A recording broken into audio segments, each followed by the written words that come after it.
Imagine you are running as fast as you can, but on a circular track. No matter how hard you run, you always end up exactly right where you started.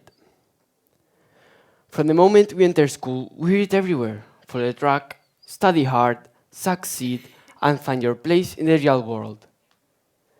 But what if the problem isn't how fast we run, but the track itself? My name is Paulo, and I'm 16. And today I want to show you how stepping off the track isn't a risk. It's where real possibility begins. Let's pause here. What do I mean by a track? We all know them in school life: technology track, health sciences track, social sciences. But the idea of a track doesn't stop at schools or careers. It seeps into our ambitions, our relationships, even our personality.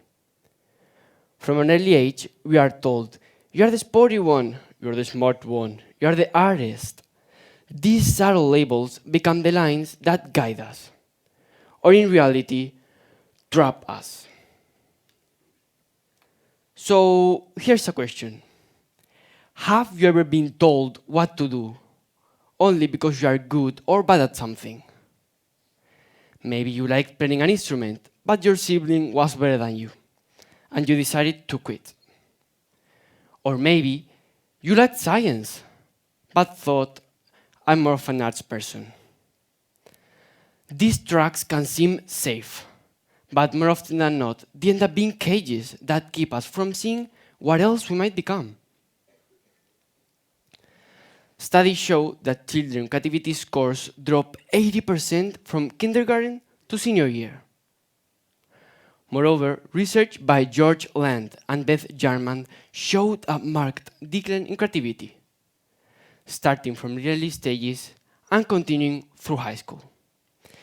This is because most systems reward staying on the track instead of exploring and creating new paths.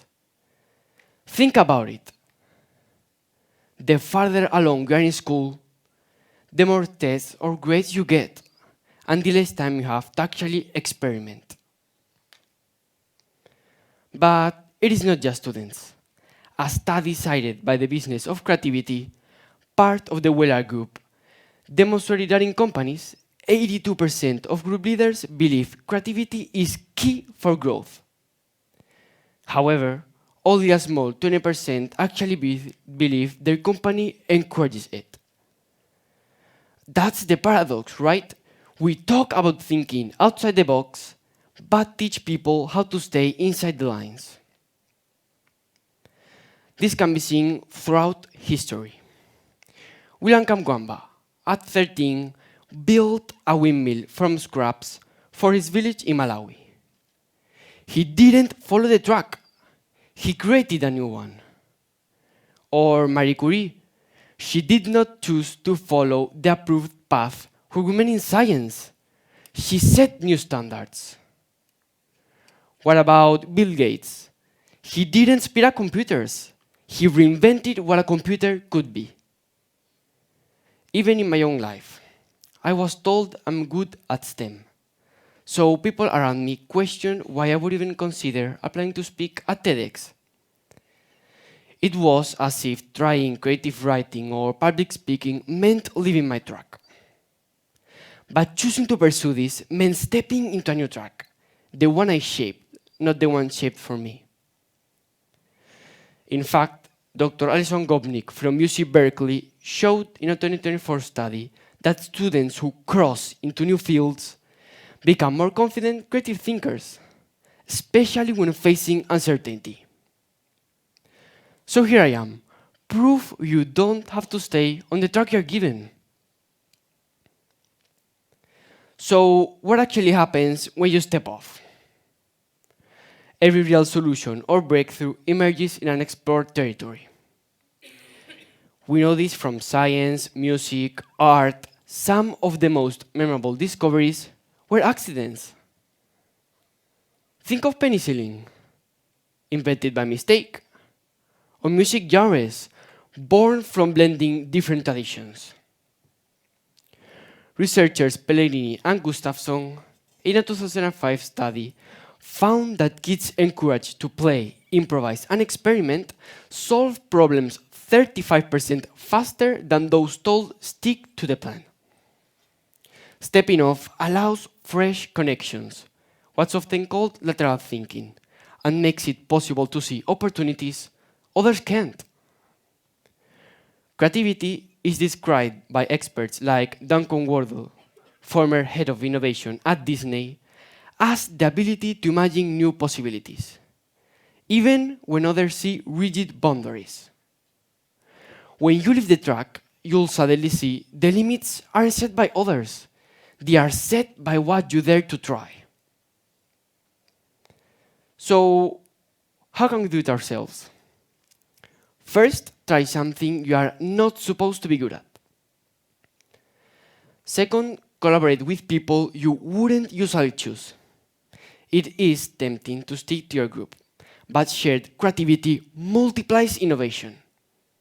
Even in my own class, our best projects were with people who challenged how we think, not just agreed with us. And lastly, ask yourself, where is the track in my life leading? How can I redraw it? It can be as simple as signing up for an unexpected club, or as big as rethinking your whole career choice. Instead of following a map someone else made, make your own detours, not just once, but as a habit.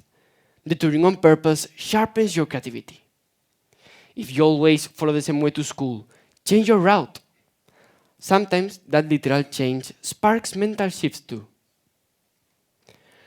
As AI, climate change, and new challenges reshape our future, creativity becomes a vital skill, because the old tracks won't get us there anymore. When the world changes, so does the shape of possibility.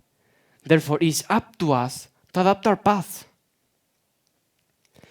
And do not think it is too late to change tracks.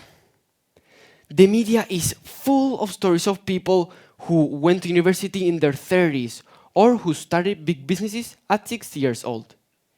If you are young, you have lots of flexibility to wander and explore. And if you are older, tracks can still be changed. The world won't stop you from creating and inventing new things. So here's my call to you. What track are you running on right now, without questioning? And are you willing to step off and explore the wild trail where possibility lives? As Albert Einstein said, logic will get you from A to B. Imagination will take you everywhere. Innovation isn't born from those running faster, but from those daring to run somewhere new. So, as you live here today, ask yourself, what track are you following? And what could you create if you simply chose to step off? Thank you.